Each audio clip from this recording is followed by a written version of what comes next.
Good morning, good afternoon, or good evening. Welcome to Slumpbuster episode 26. On this week's episode, enjoy our fantastic, wonderful, outstanding new intro brought to you by Bigger Than Goliath and On the Moon Studios. Find the album Difference of Opinions on Spotify and the Apple iTunes Store. Without further ado, enjoy the show.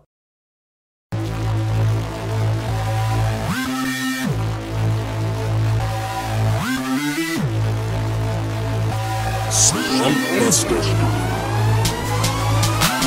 Quiet on the set, make sure my mic is on. Eric, Dre, and Juju Dog diving towards the pylon. Go for two, so damn rude, recognize authority. Spitting tips for fantasy, no way you're outscoring me. Bold predictions with conviction every single day. Sports addiction, no restriction, kicking game like Pele. He's the greatest, what's the basis? Pick an athlete, let's debate this game. Outrageous trading places, sudden death, take 10 paces. Turn and shoot, boys the truth, Mamba mentality. Future greats take their place, dreams become reality. Low and outside, knocked it out the park. Your boy discovered fire like a rock with a spark. Refs acting like Neanderthals. Phantom flags, nothing calls. Heartbreak losses, tragic falls. Every week discuss it all. Settle in, listen up. Free your time like Andrew Luck. Show's about to start. I suggest you buckle up. All right, guys. We started off last week's pod in a state of mourning for, of course, the big loss of Kobe Bean Bryant. But this week, we're also starting off in a state of mourning. My hopes and dreams as a Niners fan. Not nearly as equivalent, but still pretty shattering, pretty disheartening. And that's why we decided to welcome on Eris onto this show. That way I could grieve for large sections of this episode. And Dre and Eris could just basically live on the graves of my misery. So without further ado, let's get into the show. I think it goes without question. We're going to be talking about Super Bowl 54, how the refs completely screwed over the Niners, which is very obvious. And anyone objectively can see this. Am I right or am I right? I mean, just saying right? Yeah, there's some pretty questionable no calls, pretty questionable calls. So yeah, I have your back on that one, that the Niners were on the short end of that stick.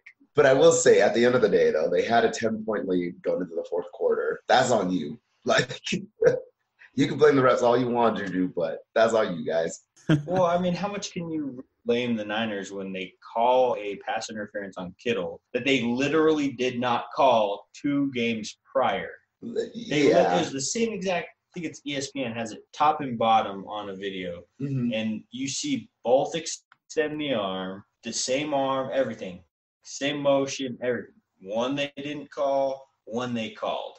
Yeah, without a doubt. Like, there were some calls, right? That one, I think there was a few blown defensive pass interference calls as well, right? When the 49ers were trying to make that drive down the field. But still, like I said, you're up 10 points. You've got the best defense in the league. You can't blow that. Yeah, no, I completely understand what you're saying. Like, you have a 10-point lead. You have one of the best defenses in the league. You just got to hold on to that. There's no excuses for blowing that. And it definitely stings a little bit. There was some massive blown coverages like Emmanuel Mosley. You just got to turn your head around, and you may even pick off that ball. That may be Patrick Mahomes' 3rd interception in the game, and you guys walk off with it. Or Richard Sherman, you just got to not get beat or get juked out of your shoes by Sammy Watkins.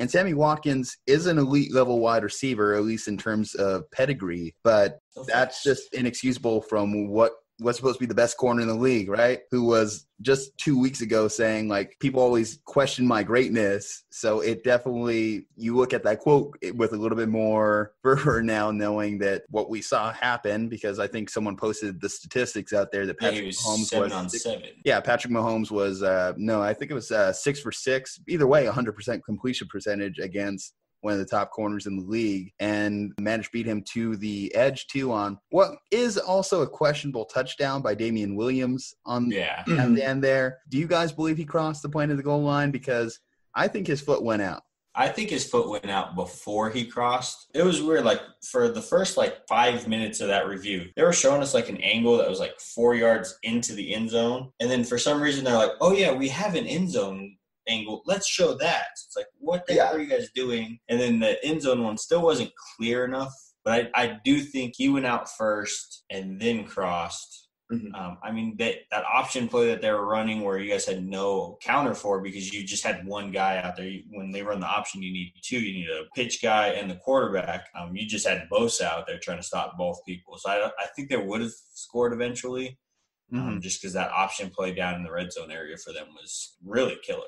Well, if you stop them on that third down, then you at least make them have to think about it because it's either you go for the field goal, get the tie at 20-20, or you are trying to score on fourth down and inches, which, I mean, I do believe that the way the Chiefs were driving, they probably would have scored, but you have to at least put that like thought into the opponent's head. Like, we can play for the tie here to at least give us a chance to go into overtime. If worst case, this doesn't work out, or we can go for the lead. So it's, one of those catch-22s on decision-making that has to cross the opponent's mind, but it doesn't matter because Damian Williams scores, gets the touchdown.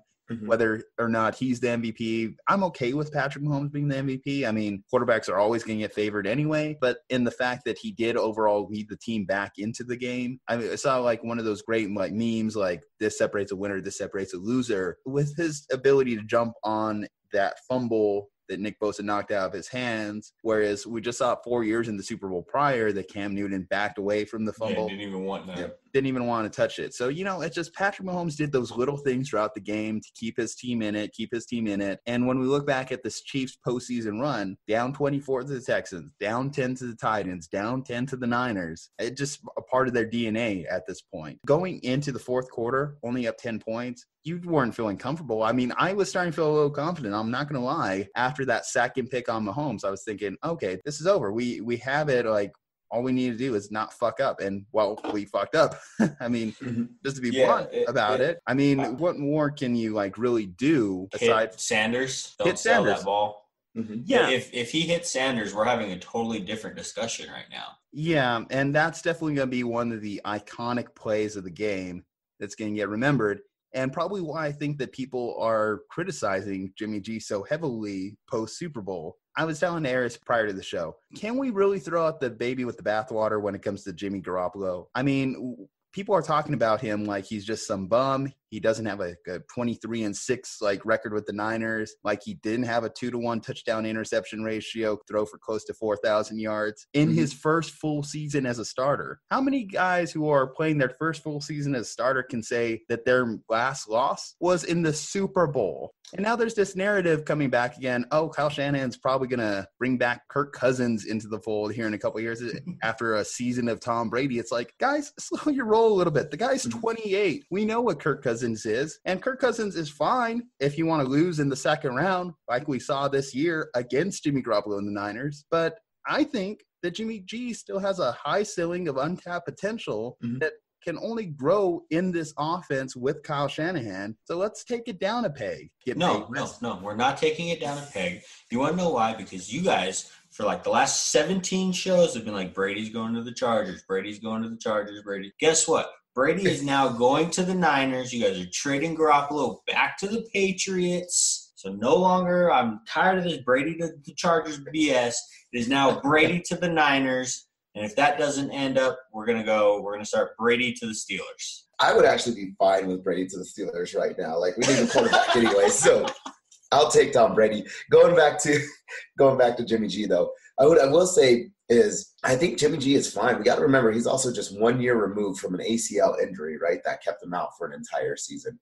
And how did he not win Comeback Player of the Year? Exactly. Like, the dude has done an amazing job. He did an amazing job in that shootout that he had with Drew Brees. Even this game, like for the first three quarters, he actually had a better quarterback rating than Patrick Mahomes did. It's just Patrick Mahomes happens to be a generational talent, right? That is able to have these comeback plays and is able to pull through in clutch time. Now, I will say, though, the one thing that we thought was questionable, and Eris and I, we were watching the Super Bowl together, is I'm going to give Kyle Shanahan a little bit of crap for not being more aggressive at the end of the second quarter going into halftime. Yeah, that was a weird clock management at the end. Did like a minute 40, all three timeouts. It's like he conceded to go in at 10-10. Then you hit the bomb to Kittle with the questionable call, and then he just kneels it and goes to bed. It's like you had three timeouts. You're on the 25. You could have at least gotten into field goal range. Yeah, and I understood like the running, right? Running is their game plan.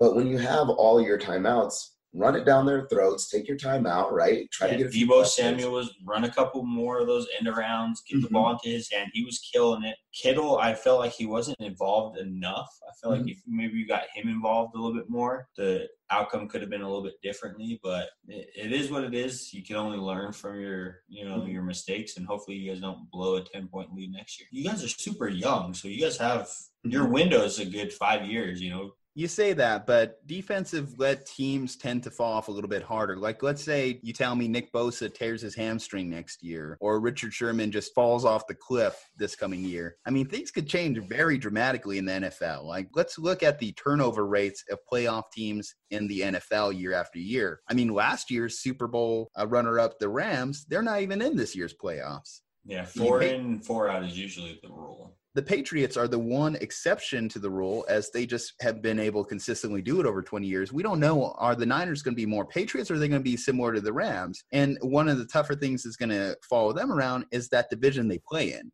and the conference they play in. Both the NFC is a bit of a landmine, and the NFC West in particular. Again, the Rams are still tough. The Seahawks, as long as they got Russell Wilson, are going to be competitive. And I'm not even going to completely rule out the Cardinals, because they showed signs of life too with Kyler Murray, Cliff Kingsbury. I mean, there's that offense him a couple weapons that could be pretty dangerous. Exactly. That offense can at least cause some trouble. So the Niners don't have like a clear road to the Super Bowl next year. I do think that they are one of the most talented teams in the league if everyone stays healthy, but it's going to be up to John Lynch and Kyle Shanahan to continue to build out this roster a little bit. And you brought up a great point with the clock management prior to halftime. I mean, the biggest visual that's going to fall around those two, Shanahan and Lynch, is going to be, of course, Lynch in the press box hitting the timeout. Now, since then, they've had their postseason kind of press conference to talk about it a little bit, and Lynch is just kind of saying what we all, and that moment he was a fan. And fans, we're all for the aggressive play calling. We think that it's the thing. But if you listen to Shanahan, what he thinks about it, it's like, okay, so we run on the first down. We only get a couple of yards out of it. So then the next question is, what's the next play? Okay, tick, tick, tick, tick. We're running out of time. Are we really going to hit another 50-yard play? On third down, you end up getting a big running play, and suddenly it's like, okay, well, I guess maybe we have to go for it. We got to be a little bit more aggressive. And they are. They hit that bomb to Kittle, so at least they're thinking in their mind, okay, we could get a field goal out of this, one more timeouts. But as it turns out, obviously that penalty happened, and it's just washed from the records. It's scrubbed clean. So I kind of understood when he was breaking it down a little bit. It's still one of those moments you look at as missed opportunities. Is the difference between 23 and 20 points really that big a deal when you consider what the Chiefs were able to do overall? Because at the end of the day, they scored a touchdown. So, I mean, it's still 24-23 if you think of it from that point of view. Yeah, but then at that point, it's a one-possession game instead of a two-possession game. No, it's still a two-possession game. If you score 2 touchdowns, the difference between 10 and 13 points is arbitrary. Yes, Yeah. I think they could have done something there. I think from a psychological standpoint too, right? Momentum is a big thing in football. Yeah, it's a huge people thing. kind of write it off, but being a former player, like when it happens, when you feel that momentum swing and you kind of feel the game slipping out of your hands, or you're starting to take grasp of the game, it's a big thing. You can actually feel that in the stadium. Say that, but I mean, I don't think that really applies to this Chiefs team, because we saw them come up from 24 points just 3 weeks ago, and they've just managed to erase these multi-point deficits, these multi-possession deficits consistently. It just, how big of a lead do you think you have to surmount to really feel like you put this Chiefs team away? I don't think even I'd feel good with a 3-touchdown lead at this point. Well, that 24-point lead got erased because of turnover. So if you have a 3-touchdown lead, or 24, 21 point lead on the Chiefs, as long as you take care of the ball, you should be fine. That Texans game, it was a fumble and an interception, I believe it was. So, well, in Kyle Shanahan's defense, if you're backed up on your 20-yard line, the thought has to cross your head, okay, what if we do throw an interception here? And that will, of course, be picked apart. Well, is that him saying he doesn't trust Jimmy G? It's no, interceptions happen, and you don't want to put yourself in negative territory with a quarterback that just one play and he could get you into scoring position. I can see the way, especially with how Chris Jones was just clogging up those throwing lanes. If you want to talk about a MVP candidate, yeah, Chris Jones is one that could have potentially snagged this, because what he was able to do in that fourth quarter was probably the biggest disruption on Jimmy G. When you have a guy 6'8", just managed to throw his hands up and knock the ball out of there, I mean, there's not a whole lot that Jimmy's able to do in that situation. Now you think he was kind of coming close on Jimmy in that big throw to Emmanuel Sanders late. Now, I think one other thing, too, in Kyle's defense is he did manage to scheme up a play that got Emmanuel Sanders open when you know that they were going to throw deep. Okay, got him behind. He was like 2-3 yards behind both of those, the safety and the corner. Exactly. Like the play was there. Exactly. So I do think that just tells you how good of a coach Kyle Shanahan is. Now, I think what a lot of people are saying when it comes to this Jimmy G argument is, okay, so we know how good the coach is, but with a better quarterback, could he have made that throw? And my question is, okay, so if you do get rid of Jimmy G, is what you're bringing in really going to be that difference maker? Because honestly, let's do a little exercise here. How many quarterbacks in the league, this is real life, this is not like fantasy perspective or anything like this, would you rather take than Jimmy Garoppolo? Age 28, he'll be age 29 next year. Let's throw out some names. Jimmy Garoppolo, Kirk Cousins. I'm going Garoppolo on that one. Yeah, I agree. Jimmy Garoppolo, Dak Prescott. With Kyle Shanahan, Dak might be good. So that might be tick for tack at that point where it's same and same. But I feel like Dak doesn't really elevate the people around him. He has that offensive line to kind of hide him. Okay. So I really don't know. This is going to be big for us this year, seeing Dak in a new – I guess it's not really going to be a new system because he's still with Kellen Moore. Okay, just moving on. We're just rapid firing here through. Right. Okay, so Jimmy Garoppolo, Derek Carr. No, Garoppolo. And then here's the big one. Jimmy Garoppolo, age 28, 29. Tom Brady, age 43. Garoppolo, in my opinion. Garoppolo, because we've already seen the descent of Tom Brady. We've already seen the decline in his play.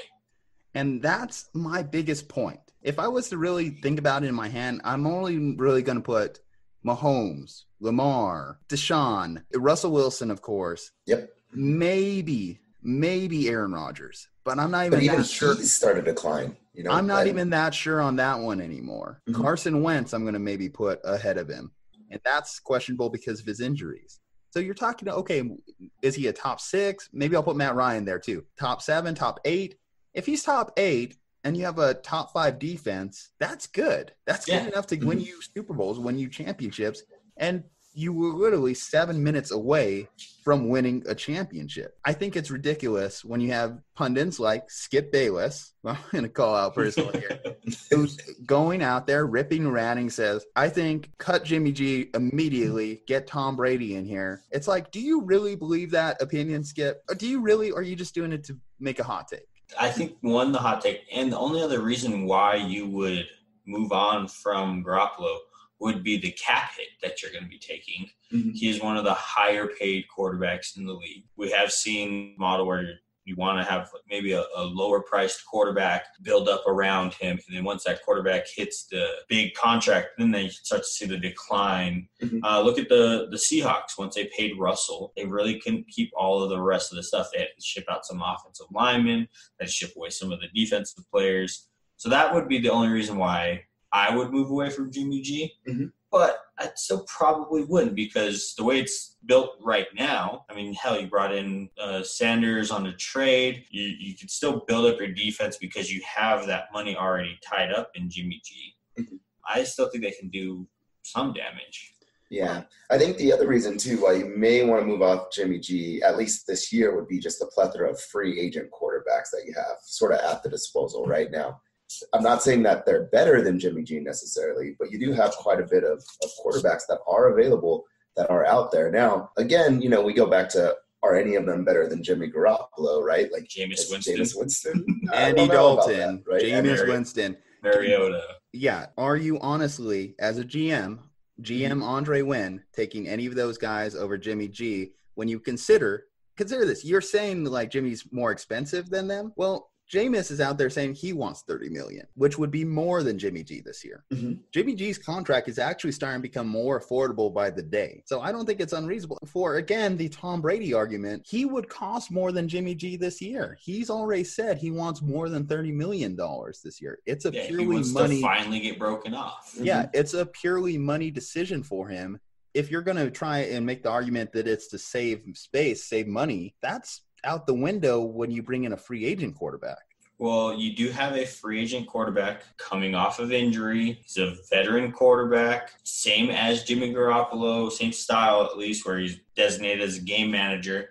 Alex Smith. He's going to cost you a little bit less. That would be a more reasonable one, but then again, you don't know the health of his leg. High risk, yeah. So if you're a GM, right, like are you that would really the only other comp though that I would see to get rid of him. My thing on Alex Smith, proven commodity. We know what Alex Smith is. We know what he isn't. We know he, at this point in his career, because he's even played with the Chiefs and with Andy, he was not good enough to make that Chiefs team a Super Bowl winning team. You can say he only had 1 year with Harbaugh in that Niners defense, but they lost in the NFC Championship game with Alex. So we kind of know more or less where Alex's ceiling is. Again, Jimmy G, less starts than Baker Mayfield, took his team to the Super Bowl. You know, like Cleveland. It's Ohio. State of Cleveland.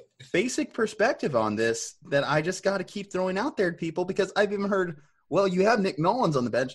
Guess what the Niners did with Nick Mullins and C.J. Beathard? They went 4-12. Guess what they did before we traded for Jimmy G? We were 1-10. So as much as I love Kyle, I love what he's done with the offense. He needs a quarterback that's at least proven that he could get the best out of his teammates. And even if that doesn't result in him lighting up the box score, throwing more than 8 times in a playoff game, it's good enough to get the wins. And that's what matters, right? One thing I'll say about Jimmy G is the numbers before Sanders and the numbers after Sanders. So once you got him a second weapon, you had Kittle there. Debo still really hadn't come into his own yet. So once you got him an actual receiver, sorry, Kendrick Bourne, like you guys aren't top of the line. So I think if you get Jimmy some weapons in that Shanahan offense, you can throw a dartboard and get a running back in that Shanahan offense with his dad, with him. They made everybody that played running back good. With Jimmy G, I feel like they can continue on NFC Championship, occasional Super Bowl. We might be talking about them in 2030 as a team of the decade, because they already have a young defense. They already have one Bosa brother. The other Bosa brother's already talking about how he wants to go to San Francisco and play with his little brother. So Chargers are already losing Bosa to the Niners, unfortunately, which sucks. So that defense is still there. Maybe get a cornerback for the aging Sherman. I think they can continue this role down the line. You brought up an interesting sentence there in the team of the decade for this next coming dynasty, regime, generation, whatever you want to call it. I do think that as much as I love my Niners, I have to respect the greatness that I also saw on Sunday, because I don't want to make this purely a Niners argument. Let's talk about those Chiefs. I mean, Patrick Mahomes, just people talk about what Brett Favre was, how good it was to see Brett Favre. When I watch Patrick Mahomes, I know I'm watching a truly superior talent. People have brought up the argument, if he retires today, would he be considered a Hall of Famer just off his resume alone, an MVP and a Super Bowl trophy in years 2 and 3? And if that's the baseline, what's next for the guy? You have to expect that he's at least pulling down another MVP, if not 2 or 3 more. You have to expect he's got another Super Bowl in his thing. I mean, we've seen so many great players, great talented players win one Super Bowl and never get a chance to make it back. Well, this Chiefs team is going to be good next year.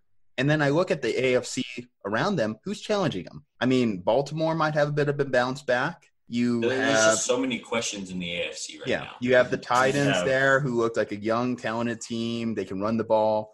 But I'm not sold on Derrick Henry playing once he gets paid. I'm not sold on – the Patriots are going to be good as long as Bill Belichick's their coach. But eventually that quarterback position is going to be a big question mark for them post-Brady. And I'm just torn. I don't really see a lot of challengers really stepping up to the plate. Maybe a upstart Buffalo team, but even still, just to slow down the weapons on this team. Because even if they lose like a Tyreek Hill, Andy Reid – yeah, they drafted Cole Hardman. Yeah, Veach, all those guys have shown an ability to draft heir apparents, draft the next guy up. Yeah, you were bringing it up, the AFC. You don't really see a contender. Right now we have 8 teams with quarterback questions. The most important position on the field. We have half of the AFC with question mark at that position. And then you look at some of the other quarterbacks that are set. You have Drew Lock. He's kind of coming up on it. He's first year. We don't really know much about him just yet. Josh Allen, he's still, by the playoff performance that he had, you still see he has a lot of growth still to come. Mm-hmm. Baker Mayfield, we still know he's a baller. We still know he can play, but it's Cleveland, so that's always going to be a dumpster fire there. So there's quarterbacks in place that we still have questions about. I mean, you have Deshaun who can compete with them. So, I mean, it's really a 3-team race right now in the AFC with Houston, Baltimore, and the Chiefs. Yep. Yeah. And the scary thing, too, is, right, the Chiefs had a really good running back this time last year, and that running back is no longer on that team, and their offense was still just as electric, right? Well, so if you look at the past, I think it was like the past 20 Super Bowl champions, mm-hmm. the leading rusher on the team for the whole season made less than $2 million. Mm-hmm. So you don't need a Zeke who has, $17 million. You don't need Gurley, who's rumored to be traded this offseason, who's making 12. All of them have lower priced running backs, undrafted free agent in Damian Williams. You had LeGarrette Blount come back and forth 17 times to the Patriots. Mm-hmm. So it's just, you don't really need a top-of-the-line running back mm-hmm. to win the Super Bowl based off the last 20 winners. Yeah, and I think they proved that is that they didn't have Kareem Hunt back, right? Kareem Hunt, obviously, he's out in Cleveland, and they were still able to make Williams shine, but they relied a lot on their passing game, and Pat Mahomes, whether he had to do it on his own with his legs or just straight up out-passing everybody. I really wish, though, the reports at the beginning of the game were true and Andy Reid let Patrick Mahomes throw one pass behind the back like he was lobbying for. That would have just made, sorry for the Niners, but if he would have completed a behind the back, that would have been the best play in Super Bowl history. That would, even if it didn't, it was a 2-yard pass and you got tackled right when you caught it or something like that. Mm-hmm. It still would have been the best play. It would have been an iconic moment. It just would have been awesome. But Patrick Mahomes, Philly. They do it behind his back. That's all that matters, right? But Patrick Mahomes, the metaphor I heard about him that I honestly, I see it now that somebody pointed it out, is he has Brett Favre's mentality on gunslinging and Aaron Rodgers' prowess to not throw interceptions. Yeah. So he's the best of those two. So I heard if Brett Favre and Aaron Rodgers had a baby, it came out Kermit the Frog. Yeah, I mean, the dude, he's going to make a huge contract coming up. It's going to set records. Well, he's not going to get signed until the new CBA is out. Yeah, that's fine. They're going to wait until that comes out. That's fine, but I know that number's at least going to be over $200 million. If you told me it's a 10-year, if you told me it's a 10-year deal, I wouldn't even flinch or bat an eye. I think it's. What's the longest that I think? A 5-6 year is the longest that NFL has ever signed. Yeah, I mean, the only thing that could potentially ruin this magic that is Patrick Mahomes is injuries. If he tore his rotator cuff, okay, maybe that might be questionable, but I don't see it happening. No, he dislocated his knee and came back and won the Super Bowl. I mean, with the kid gloves that we play with for the quarterback position, he was taking shots still in the Super Bowl. Oh, yeah. There was a couple plays that he got lit up, but he bounces up like nothing. The kid's an athlete. He's a competitor. Actually, I say kid. He might actually be at our age, 20, or younger. 23. He's 23 or 24. He's barely younger than us. Barely younger. If he's an athlete, he needs to learn how to jog better. Because if you haven't seen him jog, look up Patrick Mahomes jogging. It is the funniest thing in the world. For as athletic as he is the best, as good as the arm talent is that he has, he needs to learn how to jog. Hot take. If jogging is his worst quality, then I think he's doing pretty damn okay. If he ever learns to jog, he'll just be the perfect quarterback. He'll be the perfect specimen. Seriously, I'm going to set an over-under here. 3.5 Super Bowls. Appearances or wins? Wins. I'll take the under. I'll say 3. Yeah. I don't think he gets 4. I think he gets 3. Okay. That's fair. I mean, betting the under on 3 Super Bowls is historically not ridiculous. I mean, Brady's a huge outlier with his 6. Only Montana and Terry Bradshaw are other quarterbacks who have 4. But the thing is, again, he is 23 and he already has 1 under his belt. So, and 1 MVP. Okay, MVPs though, 3.5. I'll take the over there because I think I'll take the under there. Really? Because I just feel as though if he just puts up 5,000 yards, 40 touchdowns, a couple more years, he'll at least get 3. I mean, it took Lamar Jackson having a historical running back season and quarterback season for him to be able to snatch it from him. I'm still going to go with the under on 3.5.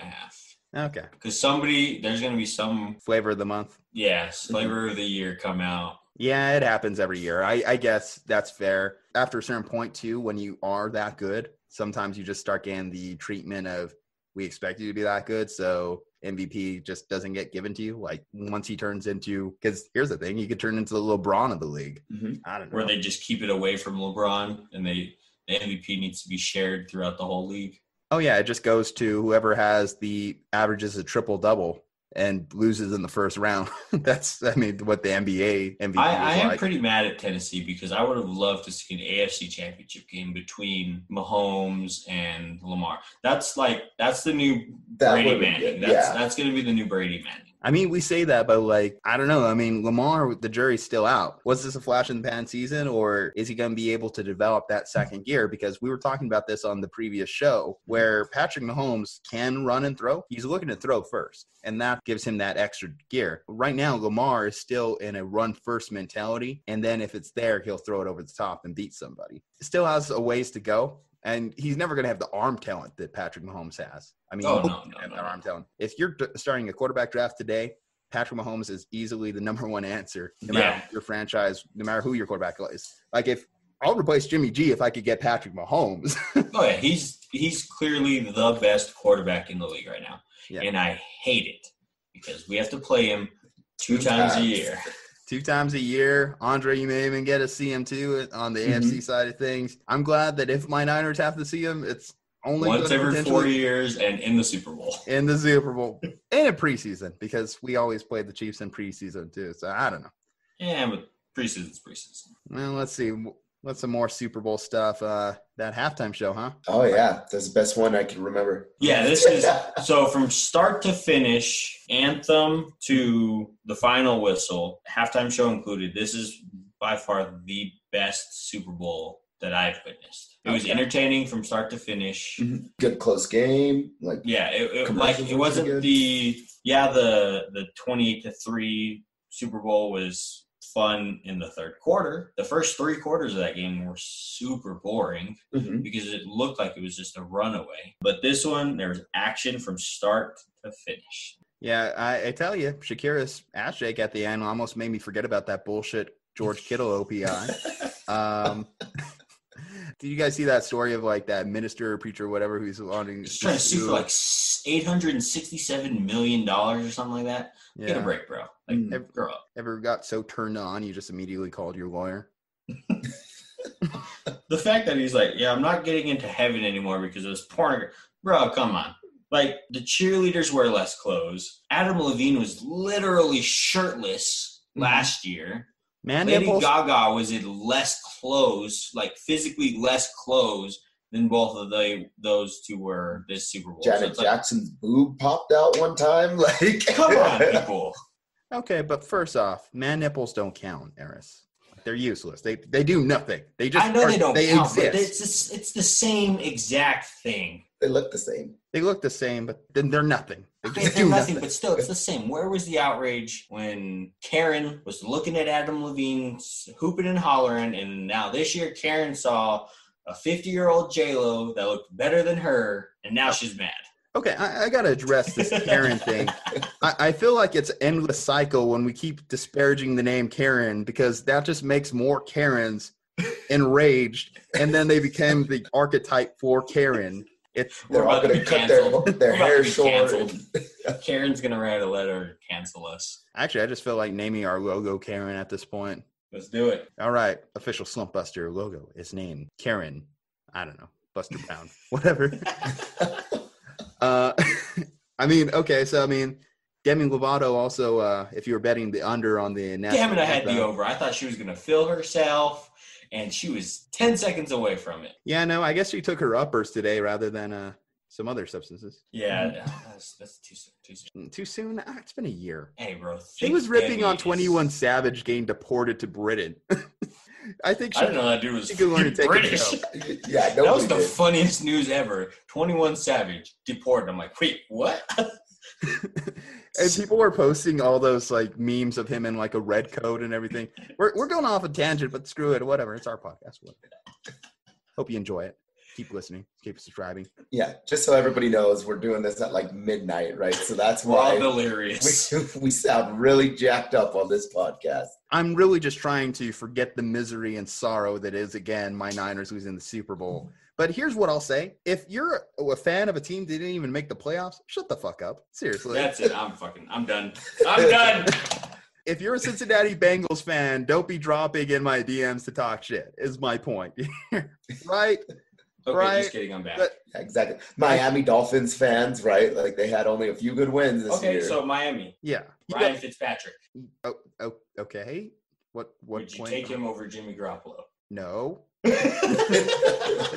Let's just shut that down real quick.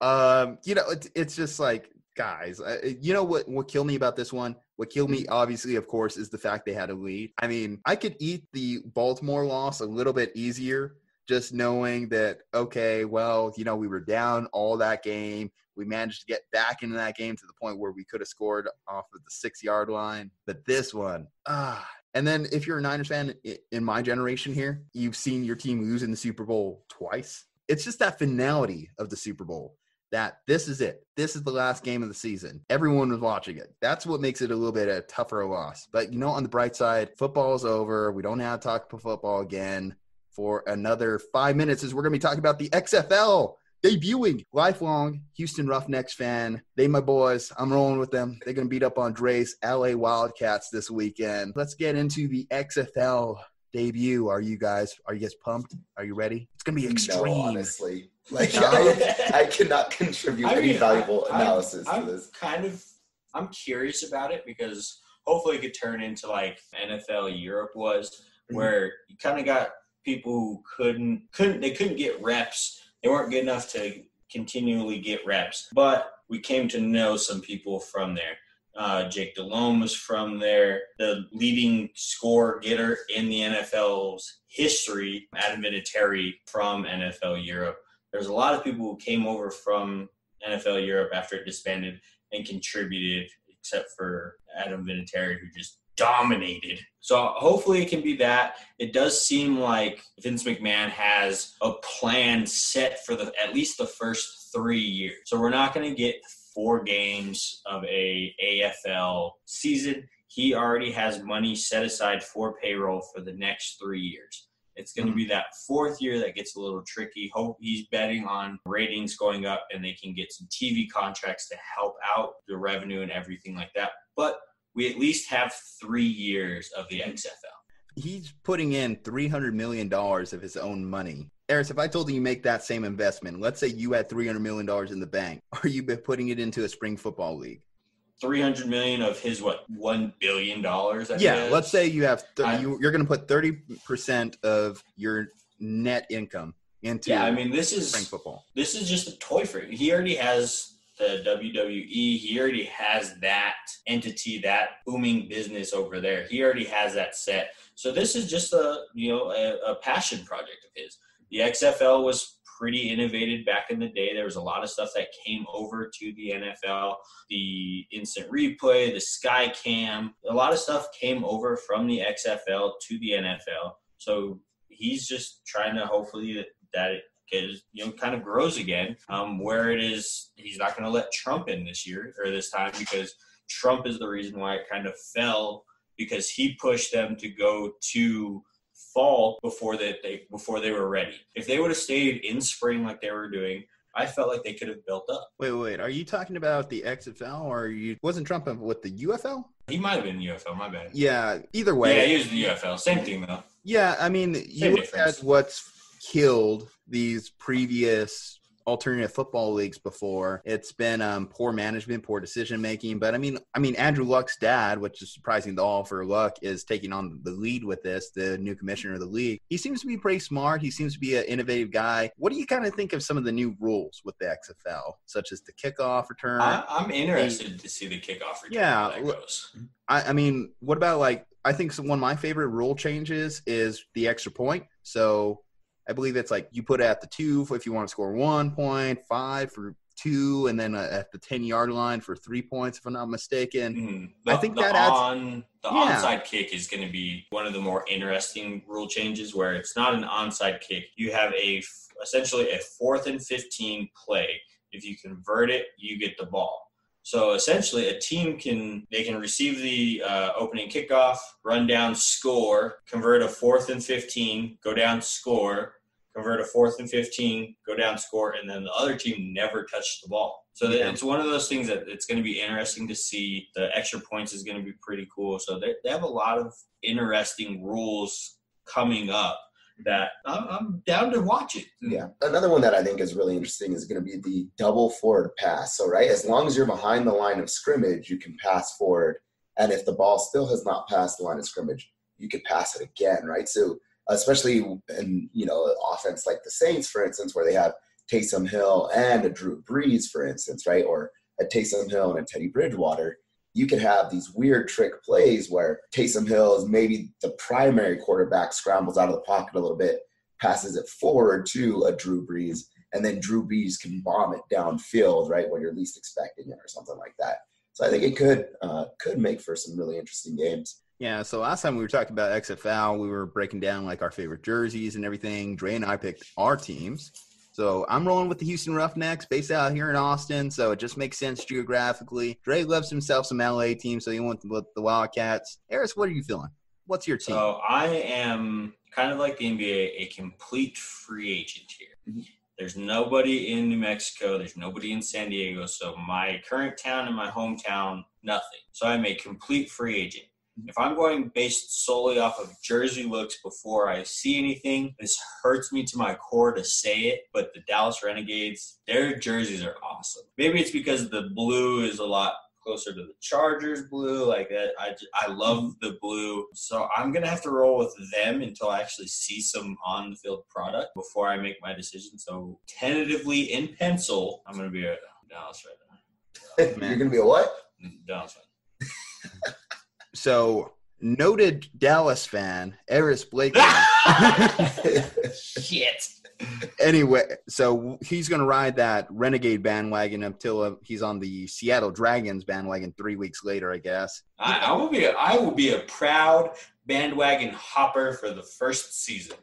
When we actually talk about who's going to win this league, I think, like any sports, it's going to come down to who the stars are. Mm-hmm. For the NFL, for football, it's usually based on who has the best quarterback, who has the best coach. So I think Dallas does have an advantage in the sense they have Bob Stoops, who's one of the legendary college football coaches, had an outstanding career at Oklahoma as their head coach. It's crazy that they managed to pull him out of retirement to come coach in the XFL, which I think speaks to this league that they're doing some smart decisions, getting some credible names in there. Mm-hmm. As far as the best quarterback in the league, I think probably LA has edge with Josh Johnson. At least we've seen him in the league in the last couple years. He actually got a win for the Giants just the previous season. Landry Jones is going to be playing for Dallas as well. So it does work to his advantage. He is also a former Oklahoma starting quarterback under Bob Stoops, so at least they have that chemistry. He was probably the only other one would be Cordell Jones for the DC Defenders. Outside of that, it's Connor Cook and then other people I haven't heard of. So it's really right now it's those three quarterbacks, and then it's anybody's or league to really take over. Mm-hmm. Yeah, I think it's going to be a little bit more even than the AAF was the previous year. So where the Apollos just annihilated everybody. Exactly. If you watch that league, and we're kind of keeping up with that league's power rankings, the Apollos were just wrecking shit the entire first half of the season. I think they were 7-0 at one point. So they were 7-0, and their points were 42-20 or something like that. Oh my gosh. Steve Spurrier, I think they still gave him championship ring, so they did. That's kind of cool, at least, I guess. But, I mean, I'm rooting for a couple guys here. I mean, if last I checked, I believe that Larry Rose III was playing with the LA Wildcats, former MSU guy. So, we're always going to support our New Mexico players whenever they're out there. Hopefully, this is his avenue to get back in the NFL circles.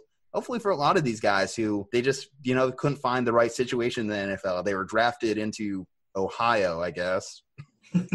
To play for one of those two organizations, the Bengals or the Browns, and they just couldn't find a sticking point. They were drafted in the wrong system. The scheme didn't fit them. This is their opportunity to get back. And, there's some talent there. If you look at any random XFL roster, you could find one or two guys that might find their way back into the league.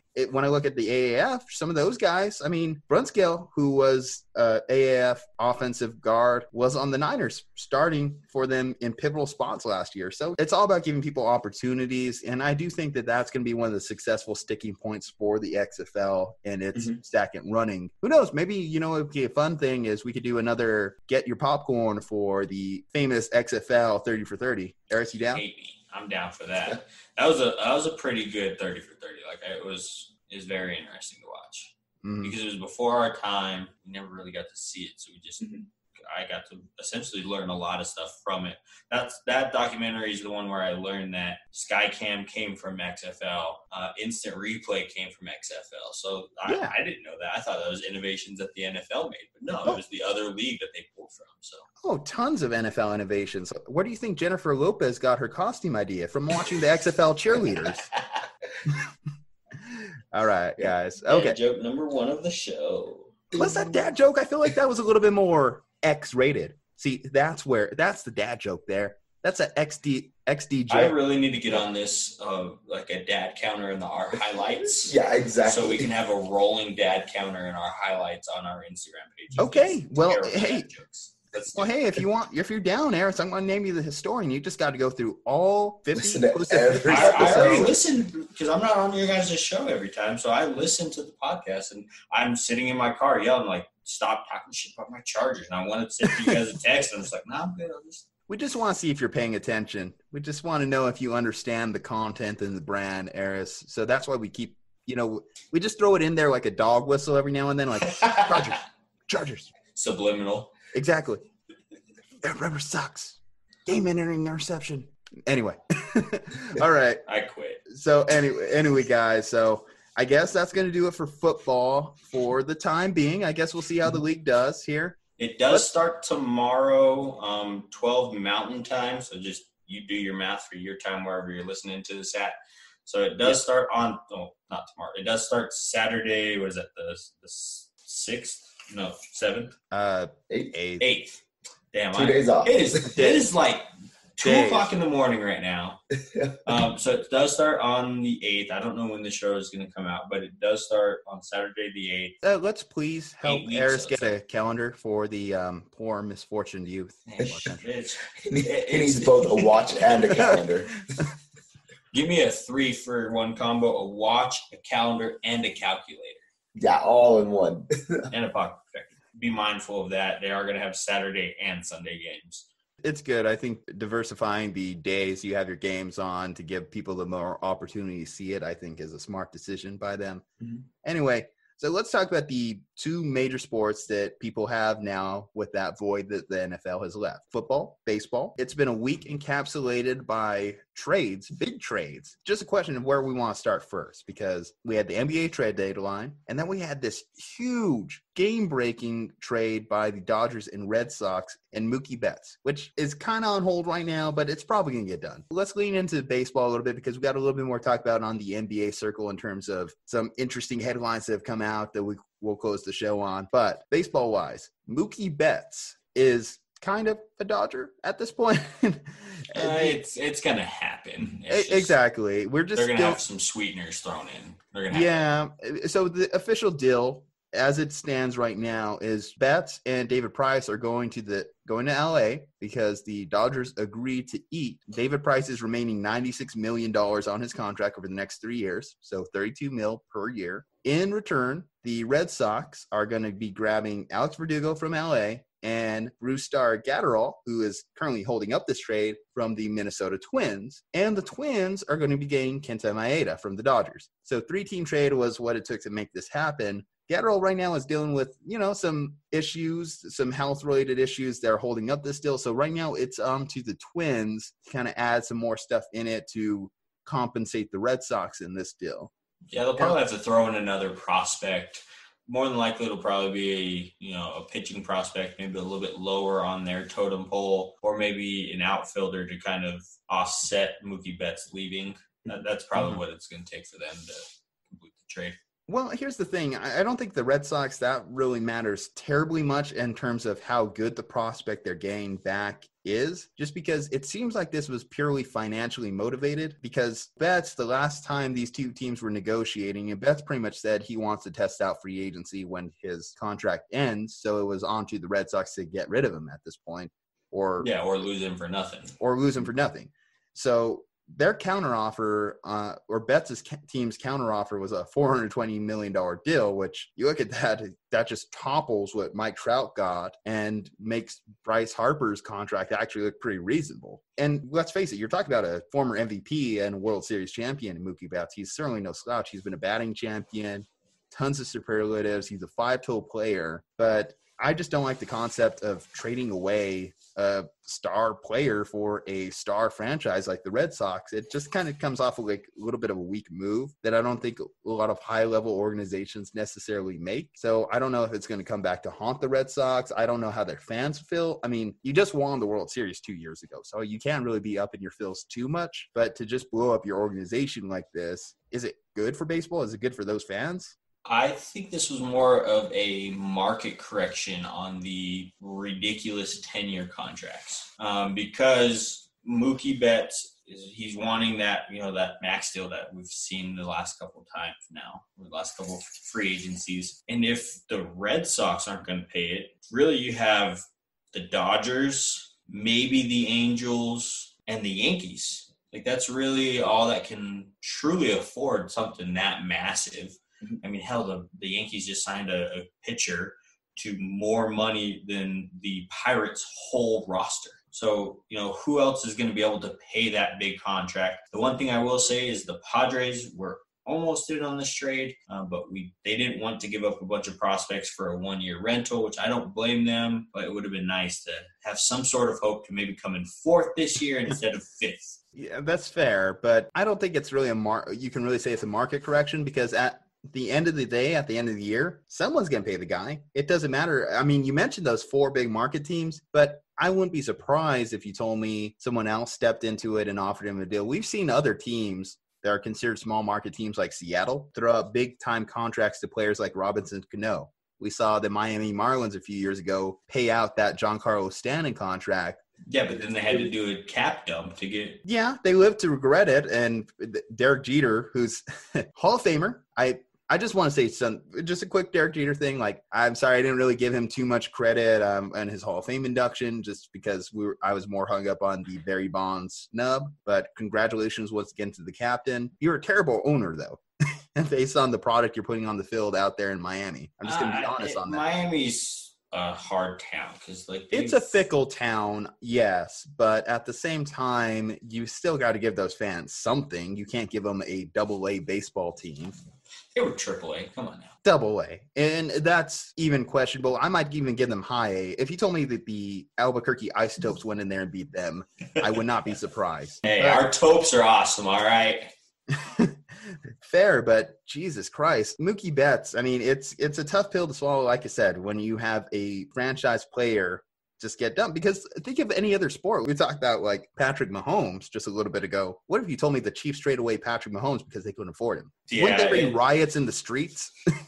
But it's weird when you have a sport that is not it doesn't have a cap limit. Essentially, they do have the luxury tax, but I mean, they did throw out some terrible contracts. That's why they had to fire their old GM, because their contract situation is terrible. I think they have like 5 or 6 players above $20 million annually, and they have another 2 or 3 sitting right around like $15 million annually. But for a big market team they should have just kept him. Could this also be chalked up to a, hey, my bad on the cheating scandal. We'll just go ahead and trade away our best player, self-governing. I don't think that they have any qualms about their World Series trophy, especially since nothing has officially came out on that one yet, as of yet. But, I mean, still, MLB is doing an investigation on it. We could talk about Pete Rose using it as a springboard to get into the Hall of Fame some other day. But I think it's just a tough thing for a franchise to do to its fans. And that I'm all about the fans. That's like who I focus on first whenever it comes down to it. I mean, let's face it, on this podcast, we've been very open and honest about which teams we root for, which teams have made us sports fans in itself. What? So, similarly, when I think about it to, my teams, and as much as I've hated seeing Buster Posey, decline over the last few years, if the Giants trade away Buster Posey after we won the 2014 World Series, you guys would be in a lot better situation. We would have been in a lot better situation, but I think that as a fan, I don't know if I could really forgive that franchise. One of the best things I think the NFL has to its credibility that the NBA doesn't have is that you have these players finish their contracts with their respective teams. And when you have consistent turnover in those franchises, you have players like Kyrie Irving, who's on his third team in 3 years, or Kevin Durant, who's also has 3 different jerseys to his name. I mean, it kind of just hurts fans' interest in the game. From just the baseball perspective on it, I think it's unquestionable that the favorite World Series is going to be Yankees-Dodgers.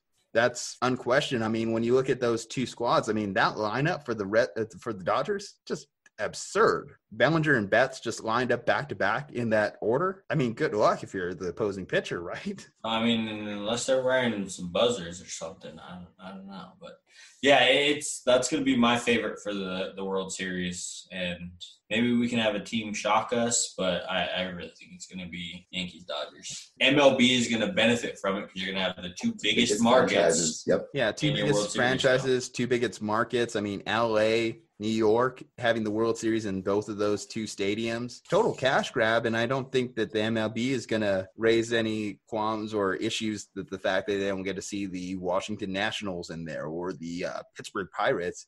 No, I mean, New York, LA, it works. It just is a fitting World Series to have. But, I mean, you do see the diminishment of the small market team a lot in baseball, which is another huge issue that the sport has to overcome. Yeah, I mean, every once in a while you'll get the run of a small market team. I mean, I guess you could say Oakland is a small market. Mm-hmm. You had Kansas City got a run there. Washington's a small market in area-wise because it's tiny, but I mean, Cleveland is kind of a small market. They had a decent run, so.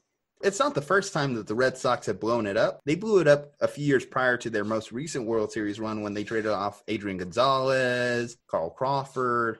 All those guys coincidentally also made the Dodgers take on their salaries and their contracts. I don't know if it will necessarily have the same effect or benefit or whatever, because I think that this is going to be one that's going to take the Red Sox some time as a franchise to really recover from, especially when you consider they have to play the Yankees each and every year, and the Yankees aren't slowing down. The old empire is back. We shall call this one the First Order.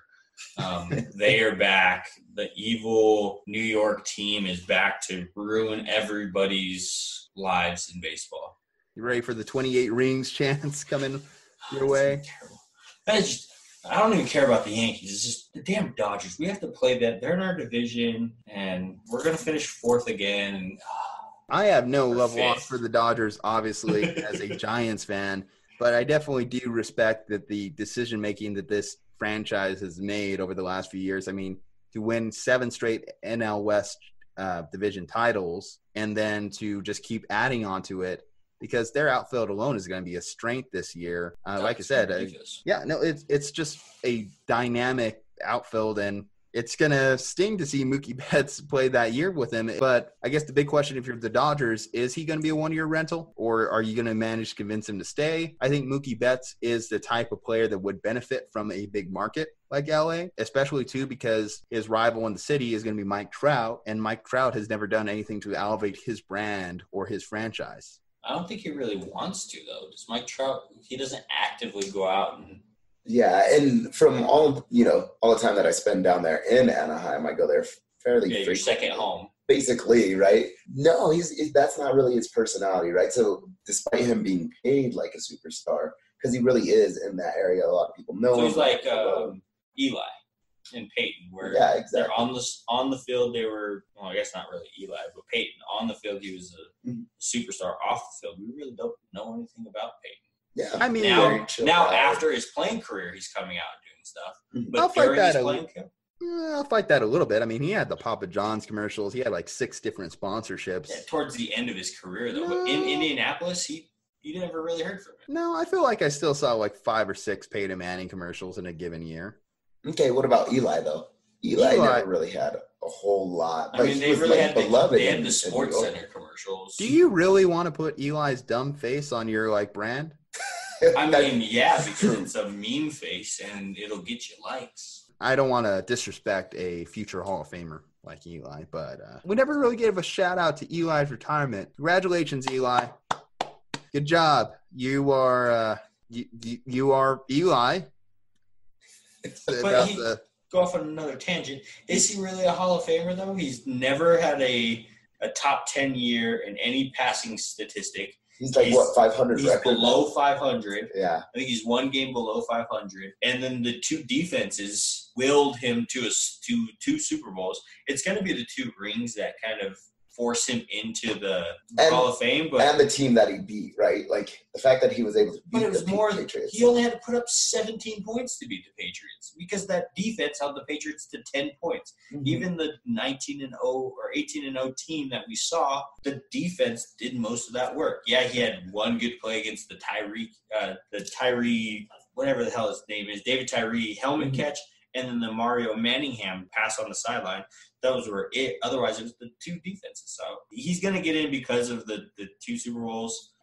I question it. It's definitely a valid – no, it's a valid criticism. It's a valid point to make. But, I mean, you can't write the story of the NFL without mentioning Eli Manning. Mm-hmm. So, I mean, the fact that he did beat Tom Brady, he did beat those Patriots teams is good enough, honestly. I mean, you look at some of the other players that have made it to the Hall of Fame. There's even people that are less deserving than Eli in there. I don't love it from everything he's done in the regular season, all the statistics and lack thereof you mentioned. I definitely do think if his last name wasn't Manning, he would have probably had been cut like midway through his career. But thankfully for him, he managed to get that 1 Super Bowl ring, that first one, and that bought him a few more years. And then when he won that second one, it was almost like bought him a lifetime because the coach benched him and literally got fired for benching Eli.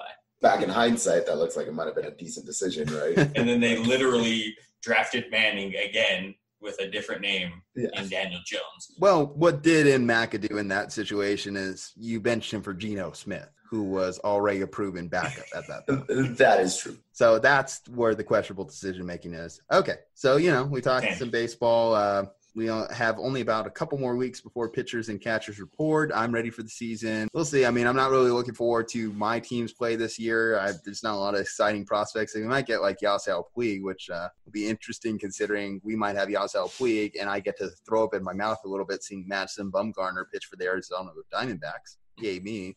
Either way, obviously I mentioned it in the lead up to this, more big trades, but in the other major sport, the NBA, we had the NBA trade deadline just coming past, some big names moving. Andre Iguodala moves on from playing in Memphis to, not playing in Memphis, to not playing in Memphis again as he's now playing for the Miami Heat. Ja Morant, and his first matchup against him is going to be a good one to kind of put on the calendar. Especially because he was sort of going at Andre Iguodala, right? As Ja Morant and his camp basically saying, like, the whole team was going at Iggy, like, hey, like, we want people who want to be here, and I can't wait for him to get traded so we can play him, which I'm kind of surprised the trade happened because they could have waited like 2 weeks or something like that after the trade deadline. I think they would have cut Iggy, and then they could have picked up somebody from they could have picked him up for minimum, but he's going to the Heat. They traded away 3 players who really hadn't done anything for them. Dion Waiters, Josh Johnson were kind of headaches for that organization, so they get rid of 2 headaches. Justice Winslow played like 7 games this year, so they really aren't losing anything in the trade, and they're getting a pretty good wing defender.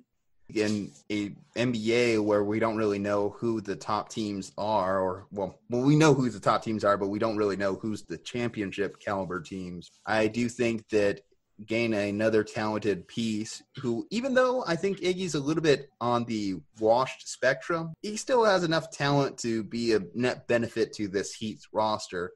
Another big move of the trade deadline is Clint Capella getting traded off of the Rockets. So 45-team trade.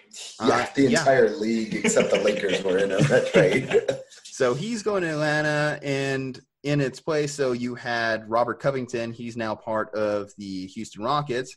Rockets got a big win against a certain member of this podcast, Lakers. And then they got blown out by the Suns tonight. I just want to point that out. Still a free agent, but look at me breaking down NBA. This podcast is making me a better sports fan. I know. Still a free agent, by the way. Yeah, so with that said, it's been mentioned, how the heck are the Rockets going to be able to stop anyone in the paint at this point? Because they went they doubled down hard on the small ball lineup. Yeah, and well, even tonight, so while we're recording this is the night of, the 7th going on to the 8th, right? In between there. That's whatever date Eris happens to think that it is and whatever time zone he's in. But no, so the Rockets, like you said, Juju, they doubled down on the small ball. Their lineup tonight, their starting lineup had 3 small forwards in their starting lineup. So you've got a point guard, shooting guard, and then 3 small forwards. You could argue that maybe some shift between small forward and power forward. But, yeah, they're going all in. Is it going to be the worst defensive team in the league? Especially if you're defending big guys. Especially right? because Harden doesn't play defense. Russell Westbrook doesn't play defense. Yeah. Capello, is Tucker still on the Rockets? Does he play? He plays some. PJ's still there, and he's going to be playing a lot more in the post now that, he's their biggest guy. Yeah, seriously. And, they're going to run into trouble. I think there's some big guys in the West, but especially if they have to play some of those teams in the East. West. Yeah, like you got Anthony Davis, you got the Joker, right? Like you got a tall Kristaps Porzingis, and there's no way that you're going to be able to defend those guys.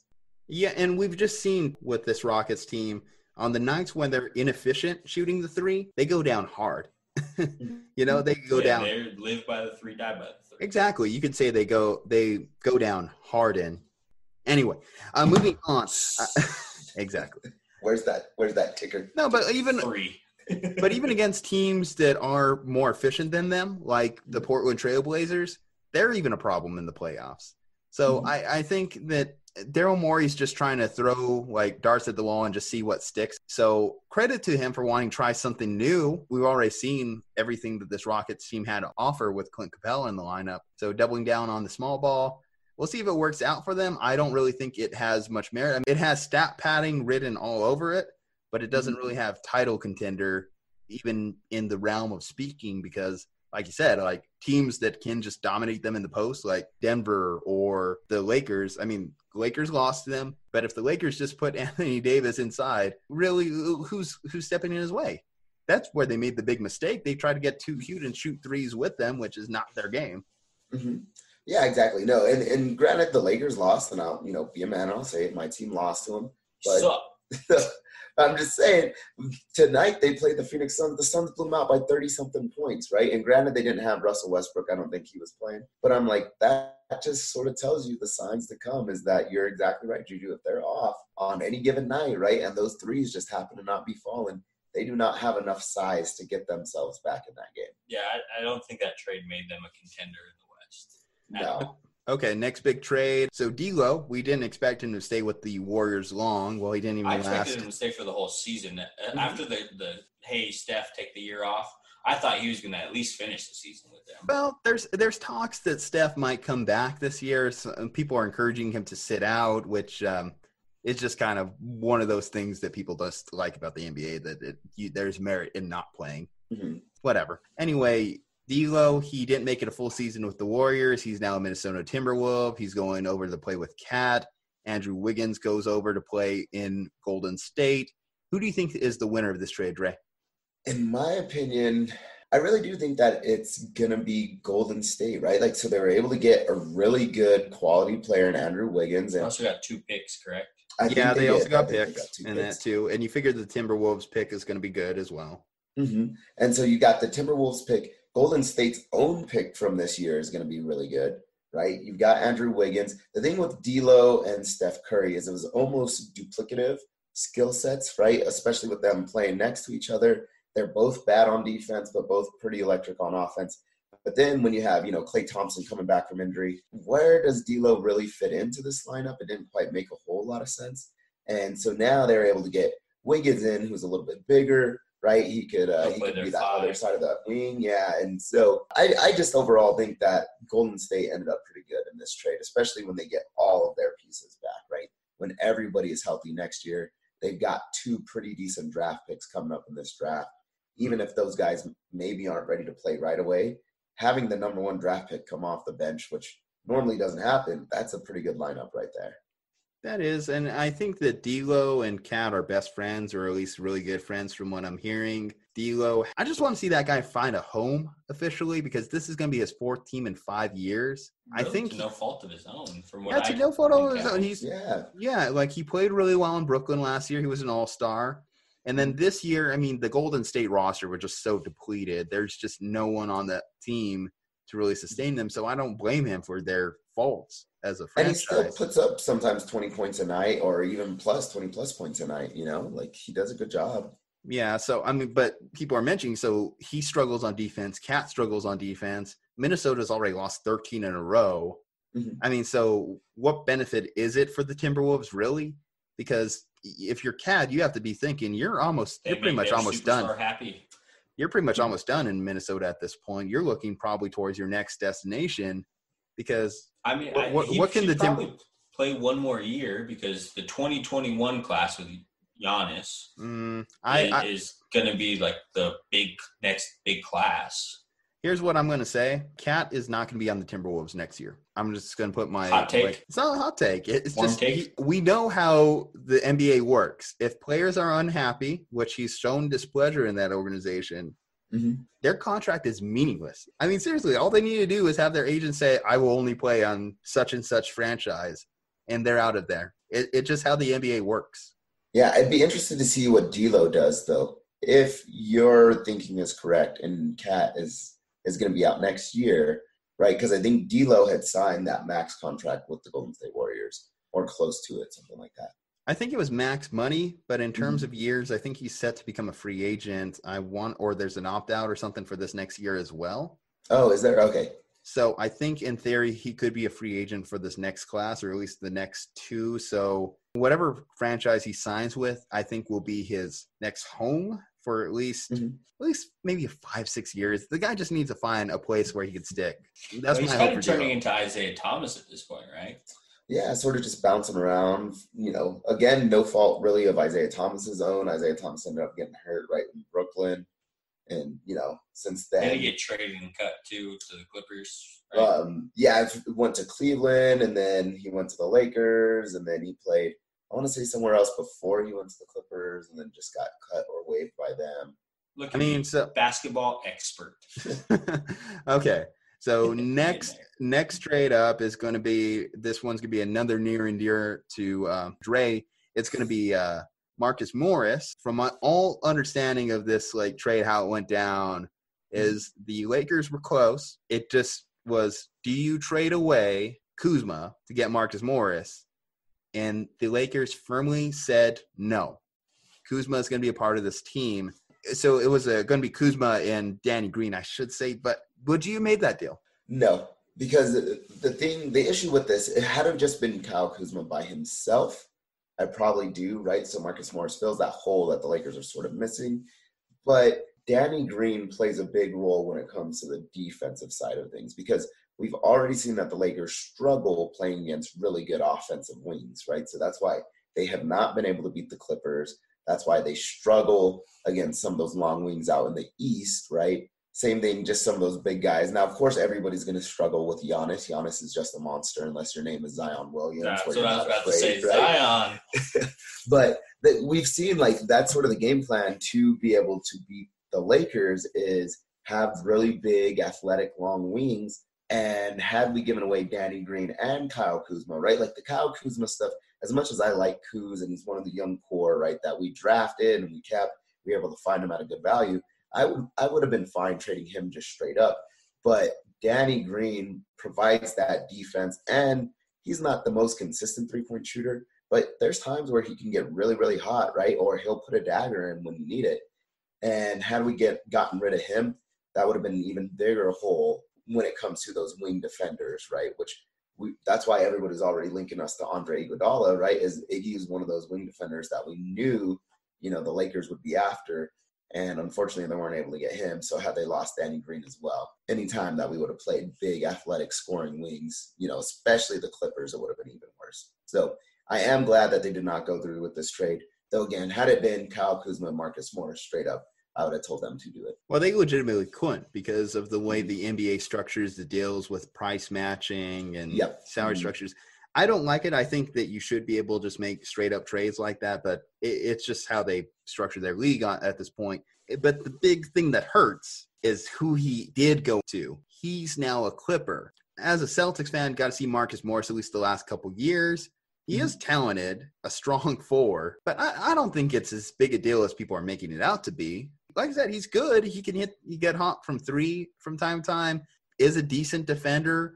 I know he hung his hat on being able to defend LeBron, even though, he allowed 40 plus to LeBron and, in that 7-game series against the Cavaliers a couple years back. So I do think that it is a net benefit to the Clippers, but I don't think it's necessarily going to be the game changer that determines who wins the Western Conference Finals this year. Are you sure you're seeing Marcus Morris and not Markieff Morris playing on your team? It's Marcus Morris. Because just getting into this, I've noticed that they're twins. They have the same exact tattoos. Mm-hmm. I don't even know if I can tell them apart. As a super casual fan, there's just somebody who's hey, check this dude out. Look at these two players too. That's the same dude. Mm-hmm. It's as a casual fan, hey, are you sure that's Marcus and not Markieff?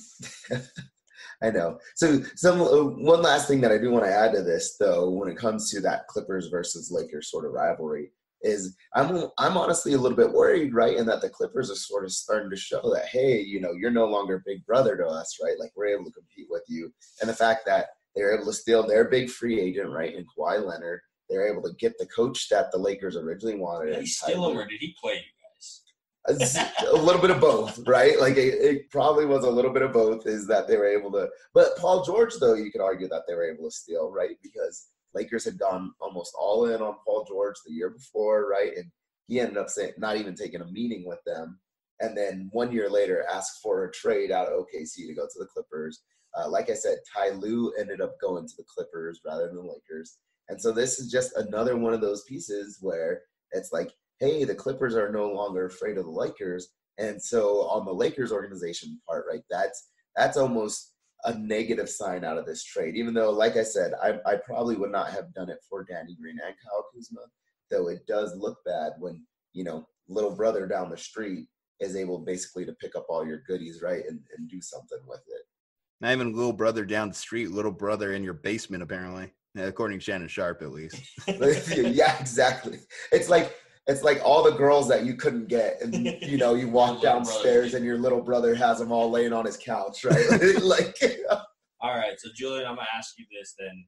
Okay. Post trade deadline with all the trades, who is the winner from all that? Who is the winner? I think if you analyze each of those 4 trades respectively, I do think in the Eastern Conference, the Iguodala trade had the biggest impact, I feel, for the Miami Heat. Like I said, I still think that the Marcus Morris trade wasn't necessarily the difference maker between those Clippers and Lakers. If you told me that the Lakers still beat the Clippers in a 7-game series, I could believe it. But I definitely do think that the Miami Heat, who are a young upstart contender, needed to add a big piece to elevate that team to potentially game past Giannis, the Sixers, even the Celtics. So that's my thought on it. Same thing to you. Who's the biggest winner from all the trades? Yeah, so I think I'm going to go with the Heat as well. So adding Iggy, and now granted, right, we've said Iggy is a little bit washed up, but you can get a solid 15 minutes out of Iggy on any night that you really need him, right? And so I do think, especially with the 76ers sort of taking a step back this year, I do think that the Heat have added to their arsenal. I think that they can sort of supplant the Sixers. It will be a battle in sort of that 2-3 seed range, right? The Celtics are still really good. Of course, the Raptors still look really good. And then I still think the 1 seed's probably going to the Bucks. But I got to give that to the Heat. If we're looking further down the road, I think the Golden State Warriors trade was really smart and is going to pay off in the West. So definitely like the Clippers are going to be good, right? In LA, right? They just picked up Morris. But further down the road, when the Warriors get all their pieces back and they have Wiggins, they've got Klay Thompson, they've got Steph Curry, they'll probably move off of Draymond Green in the next year or two, I imagine. But even so, they'll have, probably a top 5 pick this year. They're going to have Minnesota's pick. So they're going to be looking really good in the future. Okay, so we got some more NBA headlines moving past the trade deadline itself. So what do you think of Charles Barkley calling Joel Embiid SOF capital T following them getting blown out off the court? Do you think that this Ben Simmons, Joel Embiid situation is starting to turn toxic? Yeah, I just think that the 76ers organization just as a whole is starting to get a little bit weird, get a little bit toxic. They have one of the worst road records. I think it is the worst road record in the East, if I'm not mistaken. And granted, I could be wrong on that one. They do fine at home, though. They play really well at home, but they're just not able to beat teams on the road. And currently, they're a few days ago, they were sitting at the 6th seed. I think since then, they've won another game or two, which puts them at about the 4th or the 5th seed right now in the East. But that means you're going to have to play on the road against the 1st seed, right? Or against a 3rd seed. And I just don't see how this team really makes it past the first round of the playoffs even, right? Or sorry, maybe they make it past the first round of the playoffs, but not the second round of the playoffs. And so, I think we're going to start to see a lot of conversation about, hey, is it time to move off one of these guys? And in my opinion, I do think Embiid is soft, but it's really, really hard to find another big guy that can play sort of the style of play and athleticism that he does have when he's performing well. Whereas Ben Simmons, right, he's basically a huge point guard that just can't shoot though. And in this league, you sort of need your point guards to be able to shoot. So it's difficult to say which one you really keep. I was hearing this analysis. So apparently why they didn't keep Jimmy Butler and instead opted to go with Tobias Harris was there might have been some tension between Simmons and Butler. Mm-hmm. Now, looking back at the situation, would you have let Jimmy Butler walk, or would you try to trade away Simmons and sign Butler? Yeah, and well, the thing with Butler, too, is he sort of has that dog in him, right? And we could see it in Miami. That's how he's been able to basically make the Miami Heat a really scrappy team. And we saw that with Butler at all of the teams that he went to, right? Including Minnesota, including Chicago, is that he's known for being a scrappy player that's going to play hard the entire time. And he was even getting on some of those young guys, teaching them hey, you guys need to work hard. You guys need to play a lot harder. I think that would have been good in the locker room, especially given that Joel Embiid has been basically told that he is soft, right? So when you have a guy with that mentality, but now they ended up getting rid of him. They opted for Ben Simmons, who I think it's because they probably drafted Ben Simmons, right? Ben Simmons, he's their homegrown guy. Yeah, homegrown guy, right?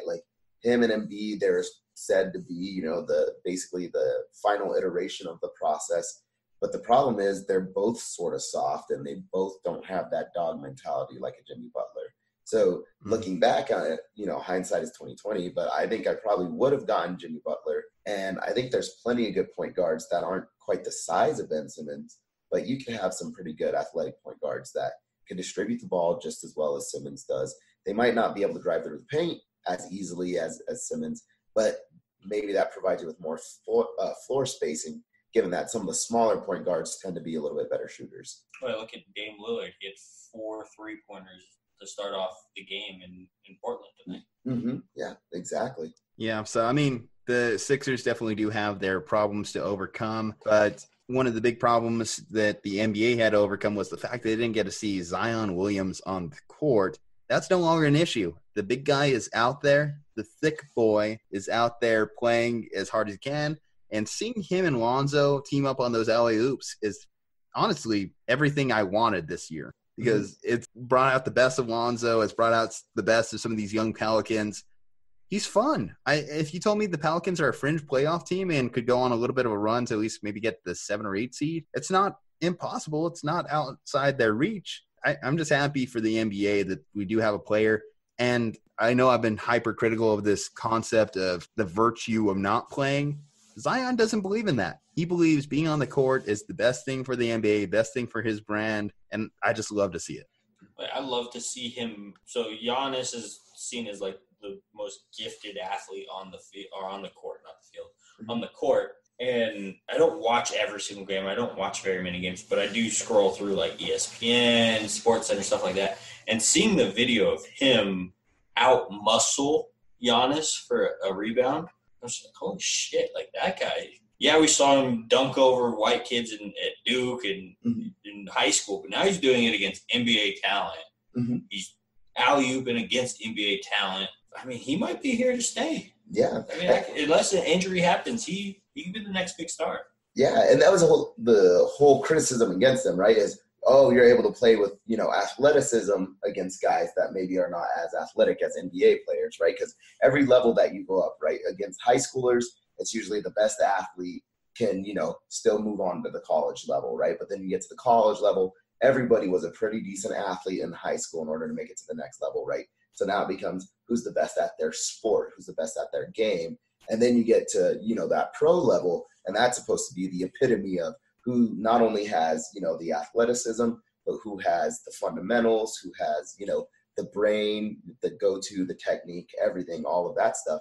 And so everybody had always said that, all Zion does is rely on his big athleticism, athletic body, right? But now it looks like he sort of still has everything, and he's still able to compete with everybody that they said, hey, you're not going to be able to compete with so-and-so, right? Like a Greek Freak, for instance. But he's proven that he's able to do it. So I do hope that he stays healthy. I still worry about his just sheer size, right? Like, I think he'll develop, because he's still like, 19? He's still really 18, young. 19? Yeah, I think he'll develop into his body where the size won't necessarily be a knock against him anymore, because he's still going to develop. He's still going to grow. He's now in the NBA where he's going to be first offseason, he's probably going to be on a dietary plan. He's probably going to have a lifting coach. He's going to have all these things to help him mold his game better to fit. Maybe he might slim out a little bit. Maybe he'll bulk up more muscle, which hopefully he doesn't, because then I think he might lose a little bit of the flexibility. So maybe he could. I'm not trying to fat shame him or anything, but maybe who's maybe 10 pounds. Like just that might even exponentially boost his game. Because look at Giannis from the year 1 to the year 4 photo in the NBA, the mass he had grown from being 16 or 18 or 19 or whatever he was when he came into the league to what he is now. He's completely a different person. It looked like he ate his old person. His younger self, he ate it. What I think about with Zion is his body control. He's very nimble when he's in the air. It's interesting when we read those headlines that they had to reteach him how to walk, how to land properly, to distribute his weight. Hopefully he doesn't blow out another shoe on the court. I think that could be the official undoing of him. But you're right. I think once he gets into that off-season training plan, gets the right trainer, links up with maybe, who knows, maybe he can link up with Giannis's guy. The way the NBA's built, all these players are friends. So if you told me he was training with a LeBron in the offseason, or, what about Alex Guerrero? Or Alex that TB12. Maybe he does some TB12 or something, just eats avocado ice cream all day long. Just, because we know that the physique of Tom Brady is the peak male structure, the epitome of society. But yeah, so I think his game, especially now that he's in the NBA, he's with, top of the line staff, top of the line doctors, nutritionists, strength conditioning. Everybody's at the top of their game. I think his body will morph into something a little bit better, where injury might not be as much of a concern now that he's kind of grown into his body. Yeah. I mean, he'll be fine. You know what? I kind of want to see him in a dunk contest, though. Same. Yeah, that'd be outstanding. We'll see if the Pelicans allow him to do it. You know what impressed me too? He actually has a decent shooter stroke, what he did against the Spurs in his debut, coming on late with the, I think it was like 15 consecutive points or something. I saw him hit a couple of threes, and I don't remember him hitting threes in the March Madness tournament. Yeah, there's like maybe a few. Now, granted, right, the Spurs were sort of hanging off him. Like, I think that they were sort of saying, hey, we'll hedge our bet by sort of clogging up the lane and playing off him. But then he sort of showed, like, hey, I'll punish you too, right? Like, if you leave me that wide open, I'll still drain some threes in your face. So, I mean, he had a more developed shooter stroke than I feel like even Giannis did at this point in his development. So if he continues work on that and he has the same level of athleticism that we've seen, good luck, NBA. Does he stay in New Orleans, though? He seems to love it there so far. And I do think that at least the personality that Zion has showed, and granted, money shifts everything. Once that first big contract's in your face or you've had a couple losing seasons, perspective starts to change. But if you told me he replaced Drew Brees as the city's icon, I think I could buy it. What's to say that New Orleans isn't a basketball town other than the fact they haven't had a winning basketball team there? Yeah. I mean, I think the other thing that's going to be nice for him is he's sort of growing up with all those young guys that the Lakers basically shipped off, right? Ingram, Lonzo. Yeah, exactly. And so you even got Josh Hart there. So you've got these 3 or 4 young guys that are still sort of growing up with him. They're, I guess you could call it like 1 year or 2 years older than Zion, right? But that's still fairly around the same age range. So they're, 1, relatable. 2, their dollar value is still going to be fairly low. Ingram will probably be the most expensive coming up here soon, especially he's shown signs that he could play sort of at that all-star level now. But I think that's really going to help is he's also growing with teammates that are around his own age, right? So it's not just he was plugged into, an older, already developed team. It's this team is developing as he also develops, and they're just only going to get better and better together. So I do see for at least the immediate future him sticking around for a while. Will he be one of those guys that's a single team career? We don't really see that too much in the league anymore, right? Like it might happen with a Steph Curry or something like that and Klay Thompson. But for the most part, I think these guys all hop around, but I could see Zion at least the next 5 to 6 years being there in New Orleans. All right, rapid fire. Next headline we have. KD still has burners. He admitted it in an interview. What do you think? Just quick thought on, is it okay for KD to have burners? I mean, we know that he has been burnery in the past, so why not just do it on your open Twitter account at this point? You know what we should do? We should make a fake Twitter account that's called KD's Burners Burner. I mean, we do have a fake Twitter account. Installustray. That is true. We already have one burner account for somebody. I just feel like it's a lot of work, and people are going to find out eventually. Like it's going to take 15 tweets for you to, defend yourself that you're putting. But all right, this egg that came on to Twitter 3 days ago. Okay, that's KD. Like I just don't understand the whole burner. And I don't understand how a pro athlete has that much time. I'm like, dude, shouldn't you be at the gym or something? Like, I get that you're injured. But still, like, shouldn't you, like, be trying to lift? Ready? I could do – look, I'm working out my Achilles, and I'm tweeting away, okay? They can do that. It's not that hard. Like, he could do bench press or something, Like, I'll say this. He's not going to bench press for 24 hours a day. He's human. We all look at our phone half the time. And it just happens that he'll tweet back at you, and he'll create a whole nother account to tweet back at you, too. I feel like if we ever analyze the likes on KD's main account, probably half of them are from his burners. Honestly, I would not be surprised, right? Like, that's how he boosts his interactions. Oh, my gosh. With all his posts. It's whatever, but it's kind of funny that he would expose himself. Do you think it may be just like a false narrative he's throwing out there just so he could send Twitter in a flurry to find more KD burners? Wouldn't that be like the ultimate troll move? Hey, Twitter, I have all these burners. Find them. Yeah, it's like an Easter egg hunt, just like, ooh. And it's perfect because Twitter literally has the egg as your icon when you first sign up. No, maybe you guys are right. That's his way of having fun while he's out with his Achilles injury. He's just going to mess around with the media and public society. Exactly. For Brooklyn, you have KD tweeting, and then you have Kyrie just looking for better teammates. Anyway, so speaking of good teammates. Speaking of all-star teammates, the NBA also had its all-star draft this weekend. The dig that Giannis made against Harden. Oh, yeah. He wants a teammate to pass the ball. Yeah. And that's why he didn't draft him.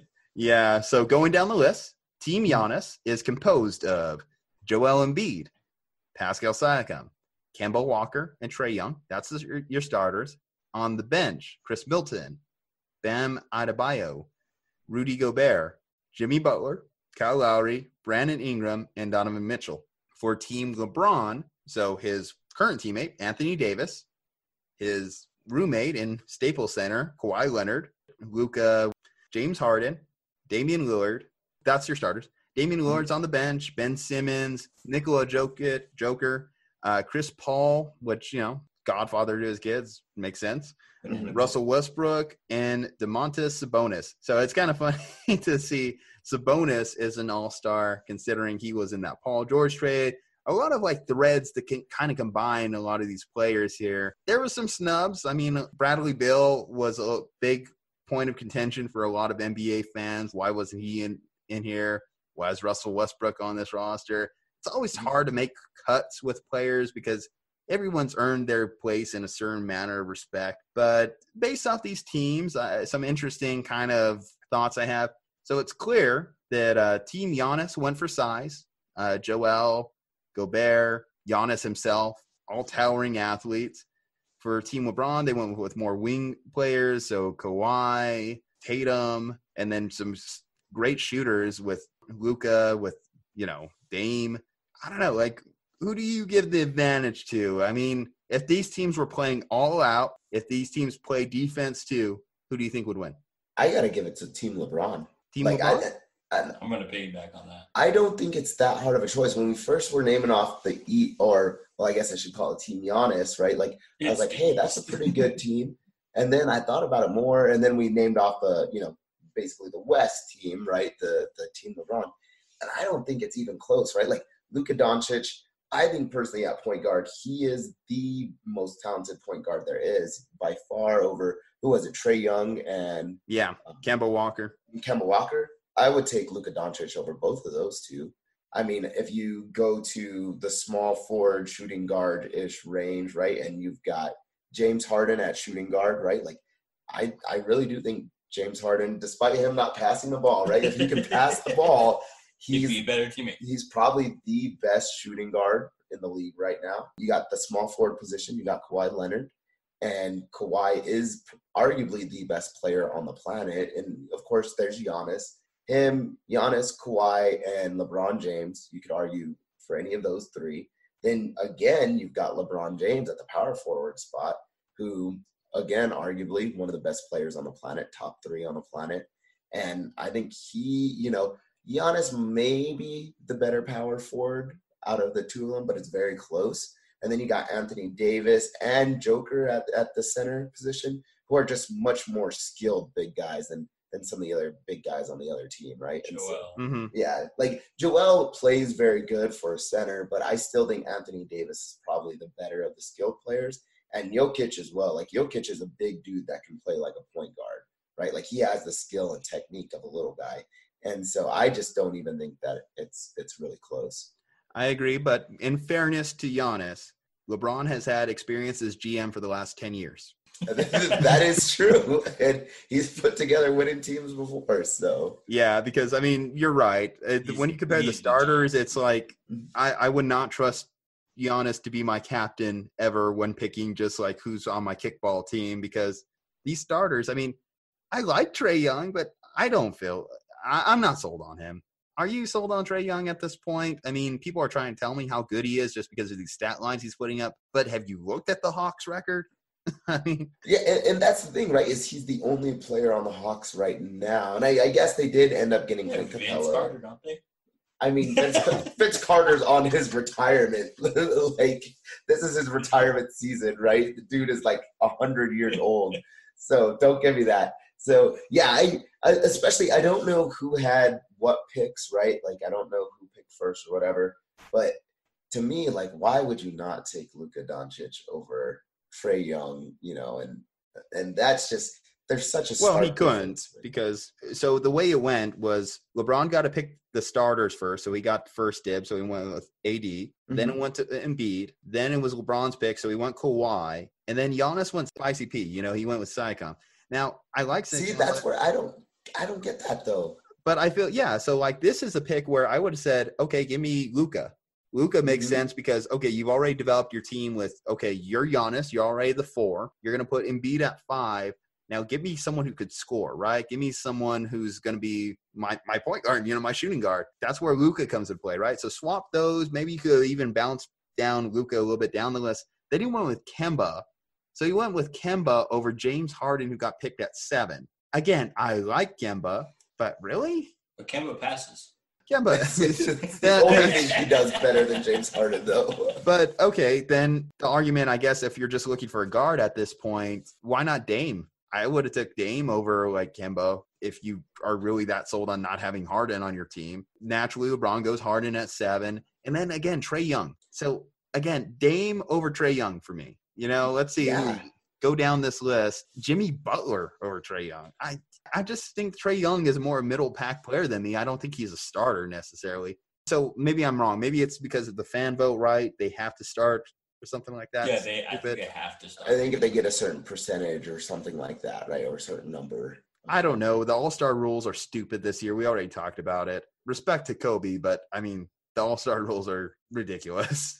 Yeah, the All-Star rules, I don't like the rules that they set up. Like, we were even talking a little bit about this with Anthony the other day, and we were just like, they just don't really make a whole lot of sense. I don't know why they're doing it the way that they are. That's like the one thing on the All-Star weekend that I don't watch. Like I watch the celebrity game, I watch the 3-point contest, I watch the dunk contest, I watch the skills contest. I don't watch because I watched it one year and it was literally, hey, let me go down here, nobody's playing defense, okay, score. Go down here, nobody's playing defense, okay, score. I'm like, it's kind of getting to like NFL Pro Bowl a couple years ago where literally to tackle the person, all you had to do was 2-hand touch. Like it was to that point. So I was like, this is not for me. I'm still going to watch the dunk contest. I'm still going to watch the 3-point contest. So, I mean, for me, I just don't watch that game. So it's not a big draw. I mean, we're giving more thought into this game than the players or the NBA does. I mean, really? I mean, we're breaking it down as if these two teams played, like, competitively. Like, if they played competitively, yeah, LeBron's team would smoke Giannis's. But given what it is, it's just I want to play with my friends. So, of course, like if you're Giannis, I have to draft Chris Middleton. I have to. It's just how it works. Yeah, it just looks bad if you don't, right? If you're LeBron, I have to draft Anthony Davis. No, see, like in wrestling against your teammate was like some of the funnest matches. Yeah. And so, like, I feel like playing against your teammate would have been fun because wrestling against the teammate in high school was like nobody's really getting mad. You're like joking around the whole time. You're doing the Kaioken to each other, and you're just doing rock, paper, scissors. So, I mean, like, that's the fun stuff. Not, I have to draft you because you're on my team. Like, I feel like, come on. See, I agree with that. But I do think that the other element, though, is the media. And the media will spin it a whole lot of ways, right? So, like, I'm just here so I don't get fined. Exactly, right? But and we're all a part of the sports media world, right? But I really do think that, like, had LeBron, let's say, not gone Anthony Davis, right? Oh, the Lakers are in shambles. The Lakers are in shambles, and LeBron is sending a message that he doesn't like playing with Anthony Davis anymore, right? Or something stupid like that. Oh, yeah. Here's one. Mm-hmm. Here's one. Let's say he drafted Kawhi over AD. Oh, LeBron's first choice was Kawhi, and Anthony Davis was just a backup plan in case they didn't get the Kawhi over the offseason. You're right. I mean, that's kind of how this works. You could bend narratives no matter whatever way you want. We're in the age of spin. You could put anything on it. Yeah. I guess my secondary thing to the All-Star game is, do you like the captain concept? I mean, so this is the second year they did it. The first year they came under criticism because they didn't televise the draft because they didn't want players' feelings they had hurt, which, okay, reasonable, whatever. But I'm glad that they finally decided to break that this year. Do you think that this is good, or would you prefer your traditional East-West? Because we know the NFL tried to do something similar, but they kind of gave up on that after 1 year. No, I think they did it for 2 years, and I felt like it was a pretty cool concept. Like, it's true fantasy football. I actually kind of liked it because it spiced things up. Like, the NFL was trying to get away from, like, what I said earlier, where it was two-hand touch football. It's really about the guys more getting a paycheck, because if you win, you get, I think, like $40,000, which isn't much to them. If you lose, you get $20,000. But I mean, almost be okay if both leagues went away from the All-Star game itself and did more of the fan service stuff that they do. Like, the NFL is getting into, the skills competition again, like they used to do back in the day, where they have ultimate dodgeball now. They had kick-tack-toe 2 years ago, which was pretty cool, like in concept. I think if they would have worked that a little bit more, it could have been really cool. I like the fantasy aspect of it, but if they just get rid of it and just, here's your check, here's a week off, let's just do the fan service stuff, 3-point contest, dunk contest, skill contest. Maybe they do something else in there. So if you're just trying to get the viewers, like they're trying to do with the draft, it was essentially just a cash grab to try to get viewers and advertisement. Yeah. Mm-hmm. Yeah. I agree with you. I do like that having the captains, it sort of is that fantasy aspect, and you sort of get to see, because when it's just East versus West, especially in the times where there was just so much more talent in the West versus the East, like even just a few years ago, right, when you had LeBron James in the East, yeah, LeBron at one point was the most talented player on the planet, but like really it was LeBron and then everybody else was in the West. And then, you could have said like, well, there was, Kawhi Leonard was in the East last year. Well, he's moved West. Right, Paul George is out west. You got James Harden is out west. Russell Westbrook is out west. Luka Doncic, and so you have so much talent concentrated in the West. And I'm not saying that the East doesn't have good players, right? Like there obviously are some really good players on both sides, but still, you're going to tell me, like a Luka Doncic, Anthony Davis, LeBron James, James Harden, Dame Lillard, right? Nikola Jokic. Like all those guys, which basically is the team that LeBron picked anyways, but still, like that's mandatory on the West versus like Joel Embiid is good, but like you said, Trae Young, like you'd have to have stuck with Trae Young on the East side. I just think there's too much stark of a difference between the West versus East talent that I am glad that they have captains that can pick. I'll just put it out there. If it comes down to fantasy advice, don't ask Giannis. Don't ask Giannis to draft. He's apparently a terrible picker. Yeah, he does not know how to pick a good team. Yeah, I mean that's just something that he needs to still work on. He needs to up his game. He's just been spending too much time in the gym, not spending enough time watching the fantasy football podcast with Eris Wickham. Hey yo, plug. Exactly. All right, guys. I mean, let's see. So we covered NBA. This is probably our most NBA-heavy episode, as football has just left that void in our lives. That's because you guys brought on this NBA expert. Oh, yeah. We have to take advantage of the talent we have around us, and that's why we obviously are making a concerted effort to surround ourselves with as much talented people as possible, including the artist behind our awesome new intro track, Bigger Than a Goliath. Big shout outs. I think we all live for the moment to have our names brought up in a theme song. Mm-hmm. I think that's just, the ultimate plateau. I think I could die happy now, honestly. I don't know how to can. Yeah. Exactly. But we will live on. We will continue to podcast. So shout out to Bigger Than Goliath. New album out. Go check it out. It's going to be on iTunes, Spotify. We'll throw the link in like the bio, obviously, of the YouTube descriptor and everything. Please go support this guy. He's done a fantastic job. I mean, again, you heard those bars in the track in his album. Even better. Great job. Obviously, two I mentioned we brought on last week are Off the Puck guys. They are going to be bringing us some outstanding hockey advice and outstanding we all live in the desert, so we know nothing about hockey. Exactly. They are bringing us news from Canada too, so we can finally get some insight into the Great White North. I mean, we're going to work out a bit of a trade here. We're going to get some authentic Canadian poutine, and I don't know, we'll send them up some green chili or something maybe. I don't know. We're working on quit making these promises. We already owe people a bunch of green chili. We owe somebody green chili. We owe somebody a year's rent at your apartment. Next, we're going to be auctioning off Andre's car. Yeah, please don't. What else should we auction? What does Chris have that we can give away for Chris and Bob, we can give away some of their stuff too. I don't know. Give away Christian's glasses. I don't care. He's going to be Velma trying to edit the podcast. Exactly. I mean, let's see. So AB's on his apology tour. Do you forgive him, Dre, as he apologizes to your Steelers? We gotta throw one more Antonio Brown thing in, huh? I was wondering where this came from. I just wanted to see your quick thoughts on him apologizing to your Steelers organization, to Big Ben, to his very backhanded compliment of Juju Smith-Schuster. No, I mean, I think this dude's just sort of at the end of his rope, and he's just trying everything that he can. I think it came a week too early because it kind of got lost in the Super Bowl buzz. I think if he would have waited till Monday to do it instead of, like, I think what came Friday or Saturday. Yep. Peak Super Bowl news, peak everything. They're kind of just like, oh, wait, AB apologized? What the hell? Well, he did it on a Pittsburgh radio station. So if you're that Pittsburgh radio station and you just hear, hey, AB's on line 1, what are you thinking in your head?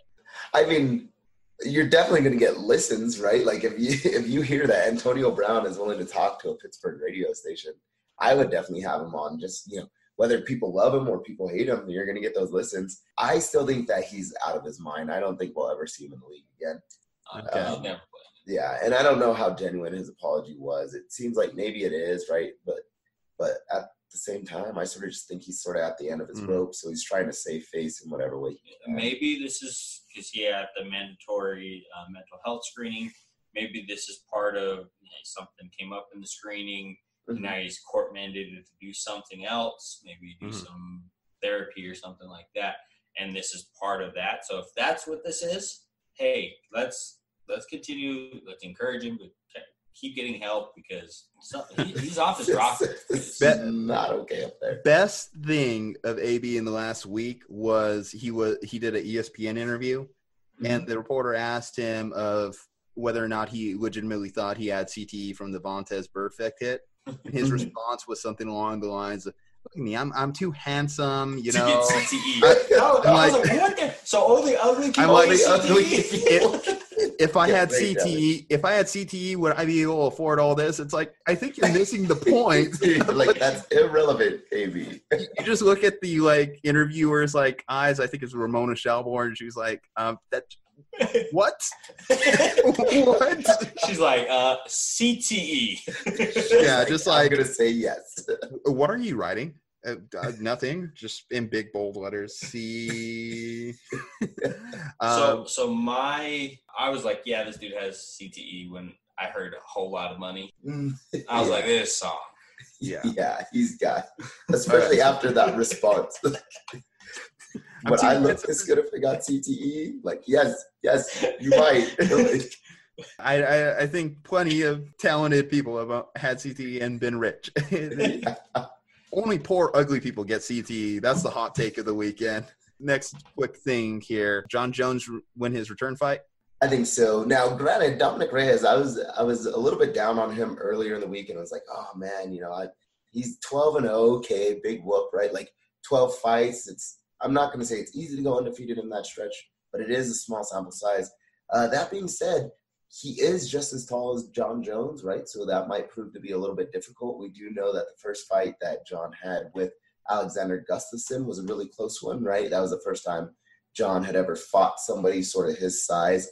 The reach advantage, though, John definitely still has. I want to say it's like a 7-inch reach advantage, right? So about 3.5 inches on each side. That being said, it's John Jones, man. Like, he was the fighter of the decade. Nothing's really been that close. Even his close fights have not been that close. And as much as I like Dominic Reyes, he knocked out Chris Weidman. He was able to sort of humiliate Ovince St. Preux in a few rounds. I can't bet against John Jones. Like, until I see otherwise, I can't bet against John Jones. Porteños stick together. Even when they do drugs and get pregnant women. Some would argue doing drugs is a part of being in New Mexico. Hey, I mean, we have a whole TV show dedicated to drugs. Hey, we even sell people on the tour of it yearly. Exactly. And candy. Yeah, check out, what is it, the Chocolate Lady? The Candy Lady. The Candy Lady, yeah. For your blue meth fix. New Mexico's own The Candy Lady for your blue meth dicks and everything else she sells in there. It's a naughty candy lady. Anyway.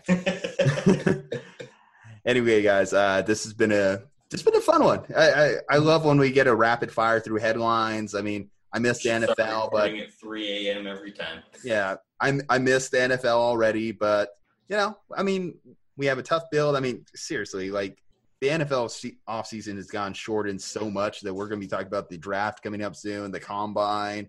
Oh yeah. Well, March starts free agency, and that's going to be ridiculous. Right now, we have 14 teams with quarterback questions. Yep. We have rumors that Todd Gurley might be getting moved. It's going to be an NBA-esque offseason for the NFL this year, so we're going to have a lot of headlines. Exactly. Tons of great content coming. All right, so speaking of which, we'll be back with another episode next week. You can actually catch me on another podcast too, Off the Ball podcast. I will be making a guest cameo on that one. Hey, support independent podcasts. Like, comment, subscribe if you support us. We definitely appreciate all our fans, all our listeners, and we'll see you next week.